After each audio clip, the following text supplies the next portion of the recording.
ಭದ್ರಾವತಿಯಲ್ಲಿ BJP ರಾಷ್ಟ್ರೀಯ ಅಧ್ಯಕ್ಷ ಅಮಿತ್ ಶಾ ಧೂಳೆಬ್ಬಿಸ್ತಾ ಇದ್ದಾರೆ. ಭದ್ರಾವತಿಯಲ್ಲಿ Amit Shah mega road show ನಡೆಸ್ತಾ ಇದ್ದಾರೆ. ನಗರದ ರಂಗಪ್ಪ ಸರ್ಕಲ್ನಿಂದ ಹೊರಟಿರುವ ರೋಡ್ ಶೋ ಬಸ್ ಸ್ಟ್ಯಾಂಡ್ ವರೆಗೂ ಕೂಡ ರೋಡ್ ಶೋ ಸಾಗುತ್ತೆ. ಅಮಿತ್ ಶಾ ಚಾಣಕ್ಯನ ರ್ಯಾಲಿಯಲ್ಲಿ ಸಾವಿರಾರು ಕಮಲ ಕಾರ್ಯಕರ್ತರು ಪಾಲ್ಗೊಂಡಿದ್ದಾರೆ.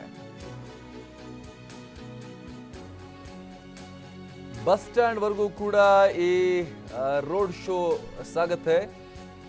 ಬಿಜೆಪಿ ರಾಷ್ಟ್ರೀಯ ಅಧ್ಯಕ್ಷ ಅಮಿತ್ ಶಾ ರೋಡ್ ಶೋ, ಸಾವಿರಾರು ಸಂಖ್ಯೆಯಲ್ಲಿ ಬಿಜೆಪಿ ಕಾರ್ಯಕರ್ತರು ಈ ರೋಡ್ ಶೋನಲ್ಲಿ ಪಾಲ್ಗೊಂಡಿದ್ದಾರೆ.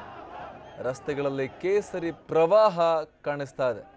ಬಿಜೆಪಿ ಕಾರ್ಯಕರ್ತರು ಸಂಪೂರ್ಣವಾಗಿ ಬಿಜೆಪಿಯ ಕೇಸರಿ ಹಸಿರು ಬಾವುಟ ಹಾಗೂ ಕೇಸರಿ ಟೊಪ್ಪಿಗಳೊಂದಿಗೆ ಕಾಣಿಸಿಕೊಂಡಿದ್ದಾರೆ. ಹೀಗಾಗಿ ರಸ್ತೆಯ ಇಕ್ಕೆಲ ಹಾಗೂ ರಸ್ತೆಯುದ್ದಕ್ಕೂ ಕೇಸರಿ ಪ್ರವಾಹ ಕಂಡು ಬರ್ತಾ ಇದೆ. BY ರಾಘವೇಂದ್ರ ಪರವಾಗಿ ಅಮಿತ್ ಶಾ ಭರ್ಜರಿ ರೋಡ್ ಶೋ ನಡೆಸ್ತಾ ಇದ್ದಾರೆ. ಅಮಿತ್ ಶಾಗೆ ಯಡಿಯೂರಪ್ಪ, BY ರಾಘವೇಂದ್ರ ಸೇರಿ ಬಿಜೆಪಿಯ ಹಲವು ನಾಯಕರು ಸಾಥ್ ನೀಡಿದ್ದಾರೆ. ಭದ್ರಾವತಿ ಸಾಕಷ್ಟು ಕ್ರೂಷಿಯಲ್. ಶಿವಮೊಗ್ಗದಲ್ಲಿ ಭದ್ರಾವತಿಯಲ್ಲಿ ಹೇಗಾದರೂ ಮಾಡಿ ದೋಸ್ತಿಗಳು ತೀರಾ ದೊಡ್ಡ ಲೀಡ್ ಪಡೆಯದಂತೆ ಅವರನ್ನ ತಡೆಗಟ್ಟುವುದು ಬಿಜೆಪಿಯ ಉದ್ದೇಶ. DK ಶಿವಕುಮಾರ್ ಕೂಡ ಅಲ್ಲಿ ನಿನ್ನೆ ದೋಸ್ತಿಗಳ ಪರವಾಗಿ ವರ್ಕೌಟ್ ಮಾಡಿದ್ರು. ಈಗ ಅಮಿತ್ ಶಾ ಖುದ್ದಾಗಿ ಬಿಜೆಪಿ ಅಭ್ಯರ್ಥಿ ಪರವಾಗಿ ಅಲ್ಲಿ ವರ್ಕೌಟ್ ಮಾಡ್ತಾ ಇದ್ದಾರೆ.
ಭದ್ರಾವತಿಯಲ್ಲಿ ಬಿಜೆಪಿ ರಾಷ್ಟ್ರೀಯ ಅಧ್ಯಕ್ಷ ಅಮಿತ್ ಶಾ ಈಶ್ವರಪ್ಪ ಜೊತೆಗೂಡಿ ಬಿ.ವೈ. ರಾಘವೇಂದ್ರ ಜೊತೆಗೂಡಿ ರೋಡ್ ಶೋ ನಡೆಸ್ತಾ ಇರುವಂತಹ ದೃಶ್ಯ. ಭದ್ರಾವತಿ ನಗರದಲ್ಲಿ ರೋಡ್ ಶೋ ನಡೆಸ್ತಾ ಇದ್ದಾರೆ. ನಗರದ ರಂಗಪ್ಪ ಸರ್ಕಲ್ನಿಂದ ಹೊರಟಿದೆ ರೋಡ್ ಶೋ. ಬಸ್ ಸ್ಟ್ಯಾಂಡ್ವರೆಗೂ ಕೂಡ ಈ ರೋಡ್ ಶೋ ಸಾಗ್ತಾ ಇದೆ. ಸಾವಿರಾರು ಸಂಖ್ಯೆಯಲ್ಲಿ ಕಮಲ ಕಾರ್ಯಕರ್ತರು ಈ ರ್ಯಾಲಿಯಲ್ಲಿ ಪಾಲ್ಗೊಂಡಿದ್ದಾರೆ. ಸಂಪೂರ್ಣವಾಗಿ ಕೇಸರಿಮಯವನ್ನಾಗಿ ಮಾಡಿದ್ದಾರೆ ಇಡೀ ಭದ್ರಾವತಿಯನ್ನು ಬಿಜೆಪಿ ಕಾರ್ಯಕರ್ತರು. ಮೋದಿ ಮೋದಿ ಘೋಷಣೆಗಳನ್ನು ಕೂಗ್ತಾ ಕುಣಿದು ಕುಪ್ಪಳಿಸ್ತಾ ರೋಡ್ ಶೋನಲ್ಲಿ ಪಾಲ್ಗೊಂಡಿದ್ದಾರೆ. ಬಿ.ವೈ. ರಾಘವೇಂದ್ರ ಪರವಾಗಿ ಭರ್ಜರಿ ಮತಯಾಚನೆಯನ್ನು ಮಾಡ್ತಾ ಇದ್ದಾರೆ. ಈ ಸಂದರ್ಭದಲ್ಲಿ ರ್ಯಾಲಿಯಲ್ಲಿ ಅಮಿತ್ ಶಾಗೆ ಕೆ.ಎಸ್. ಈಶ್ವರಪ್ಪ, ರಾಘವೇಂದ್ರ ಸೇರಿ ಹಲವು ಬಿಜೆಪಿ ನಾಯಕರು ಸಾಥ್ ನೀಡಿದ್ದಾರೆ.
ಇನ್ನೂ ಮಾಡಿಲ್ಲ ಕಣ, ಈಗ ಬಂದಾನೆ.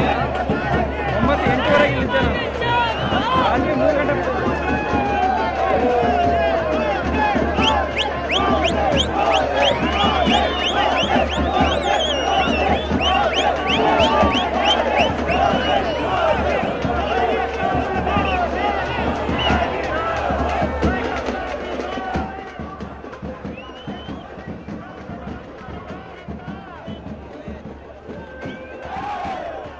ಶಿವಮೊಗ್ಗದ ಭದ್ರಾವತಿಯಲ್ಲಿ ಬಿಜೆಪಿ ರಾಷ್ಟ್ರೀಯ ಅಧ್ಯಕ್ಷ ಅಮಿತ್ ಶಾ ರೋಡ್ ಶೋ ವೇಳೆ ಬಿಜೆಪಿ ಕಾರ್ಯಕರ್ತರ ಸಂಭ್ರಮಾಚರಣೆ ಮತ್ತು ಅವರ ಅಬ್ಬರನ್ನು ನೋಡ್ತಾ ಇದ್ದೀವಿ. ಒಬ್ಬ ವ್ಯಕ್ತಿಯಂತೂ ಸಂಪೂರ್ಣವಾಗಿ ತಲೆಯಿಂದ ಕಾಲ್ ತನಕ ಕೂಡ ಬಿಜೆಪಿ ಕಲರ್ನಲ್ಲಿ ಮುಳುಗೆದ್ದು ಬಂದಿದ್ದಾನೆ. ಈತ ಎದೆ ಮೇಲೆ ಮೋದಿ ಅಂತ ಕೂಡ ಬರ್ಕೊಂಡು ಕಮಲದ ಚಿಹ್ನೆಯನ್ನು ಹಾಕೊಂಡು ಬಾವುಟನ್ನು ಹಿಡಿದು ಆತ ಫುಲ್ ತೇಲಾಡ್ತಾ ಇರುವಂಥದ್ದನ್ನು ಗಮನಿಸ್ತಾ ಇದ್ದೀವಿ. ರಸ್ತೆಯಲ್ಲಿ ಕುಣಿತ ಹಾಗೆ ದೊಡ್ಡ ಸಂಖ್ಯೆಯಲ್ಲಿ ಕಾರ್ಯಕರ್ತರು ಅಮಿತ್ ಶಾ ರೋಡ್ ಶೋನಲ್ಲಿ ಪಾಲ್ಗೊಂಡಿದ್ದಾರೆ. ಭದ್ರಾವತಿ ಸಾಕಷ್ಟು ಇಂಪಾರ್ಟೆಂಟ್ ಈ ಬಾರಿ ಶಿವಮೊಗ್ಗ ಲೋಕಸಭಾ ಕ್ಷೇತ್ರದ ಚುನಾವಣೆಯಲ್ಲಿ. ಯಾಕಂದರೆ ಅಲ್ಲಿ ಕಾಂಗ್ರೆಸ್ ಮತ್ತು JDS ದೋಸ್ತಿಗಳು ಕೂಡ ಅಲ್ಲೇ ಹೆಚ್ಚು ಫೋಕಸ್ ಮಾಡ್ತಾ ಇದ್ದಾರೆ. ಭದ್ರಾವತಿಯಲ್ಲಿ ದೊಡ್ಡ ಲೀಡ್ ಪಡಿಬೇಕು ಅಂತ ಹೇಳಿ ಪ್ರಯತ್ನ ಪಡ್ತಾ ಇದ್ದಾರೆ. ಯಾಕಂದರೆ BJP ಇಡೀ ಶಿವಮೊಗ್ಗ ಲೋಕಸಭಾ ಕ್ಷೇತ್ರ ವ್ಯಾಪ್ತಿಯಲ್ಲಿ BJPಗಿಂತ ಒಂದು ತುಸು ಹೆಚ್ಚು ಬಲವನ್ನು ಹೊಂದಿರುವಂಥದ್ದು ಭದ್ರಾವತಿಯಲ್ಲಿ BJP ಅತ್ಯಂತ ಕಾಂಗ್ರೆಸ್ JDS ಕಂಪೇರ್ ಮಾಡಿದ್ರೆ ವೀಕ್ ಇದೆ. ಹೀಗಾಗಿ ಅಲ್ಲಿ ಅತಿ ಹೆಚ್ಚಿನ ಲೀಡ್ ಪಡಿಬೇಕು ಅಂತ DK ಶಿವಕುಮಾರ್ ಕೂಡ ನಿನ್ನೆ ಬಂದು ಮೀಟಿಂಗ್ ಎಲ್ಲ ಮಾಡಿ ಹೋಗಿದ್ದಾರೆ. ಅಲ್ಲಿ ಅಪ್ಪಾಜಿಗೌಡ ಮತ್ತು ಸಂಗಮೇಶ್ ಮಧ್ಯೆ ದೋಸ್ತಿಯನ್ನು ಮಾಡಿಬಿಟ್ಟು ಅವರು ಒಂದು ಒಟ್ಟಿಗೆ ಮಧು ಬಂಗಾರಪ್ಪ ಪರವಾಗಿ ಕೆಲಸ ಮಾಡಬೇಕು ಅಂತೇಳಿ ಪ್ರಯತ್ನ ಪಟ್ಟು ಹೋಗಿದ್ದಾರೆ. ಈ ಹಿನ್ನೆಲೆಯಲ್ಲಿ ಅಮಿತ್ ಶಾ ರೋಡ್ ಶೋವನ್ನು ಇವತ್ತು ಅಲ್ಲಿ ಏರ್ಪಡಿಸಲಾಗಿದೆ. BJP ಕೂಡ ಹೇಗಾದರೂ ಮಾಡಿ ಭದ್ರಾವತಿಯಲ್ಲಿ ಹೆಚ್ಚಿನ ಮತಗಳನ್ನು ಪಡೆಯೋಕ್ಕೆ ಪ್ರಯತ್ನವನ್ನು ಪಡ್ತಾ ಇದೆ. ಅದರ ಭಾಗವಾಗಿ ಈ ರೋಡ್ ಶೋ